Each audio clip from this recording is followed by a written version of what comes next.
Une autre tuerie au Colorado cette semaine, des meurtres de femmes et le suicide d'un septuagénaire après avoir battu sa conjointe, des commentaires négatifs sur les réseaux sociaux. Chers amis, il faut avouer que malgré le beau temps du printemps, nous avons tous et toutes jusqu'à un certain point la mèche courte. Et c'est pas pour rien que le dimanche de la Semaine sainte se présente en même temps qu'avec le printemps. Ça nous invite à faire un examen de conscience de ce qui a besoin de changer en nous pour entrer dans le nouveau que nous offre le printemps. En méditant la parole de Dieu de ce samedi, je me trouve devant des gens qui sont profondément dérangés par les signes que Jésus accomplit. À la suite de la résurrection de son ami Lazare, le conseil suprême des pharisiens et des prêtres sont inquiets.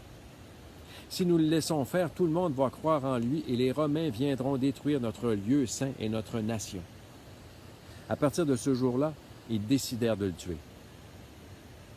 La pandémie, les mesures sanitaires, les appels répétés que ça va bien, mais que c'est pas fini, usent notre morale et plusieurs d'entre nous ont atteint leur seuil limite de patience.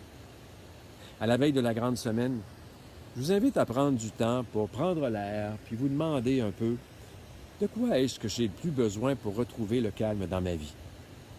Et ensuite, qu'est-ce que je peux faire pour répondre à ce besoin dans les limites actuelles qui me sont imposées?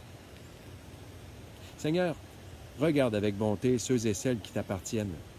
Que ton amour protège et fortifie nos cœurs pour vivre la patience et l'indulgence, d'abord envers moi-même et envers les autres. Bonne journée.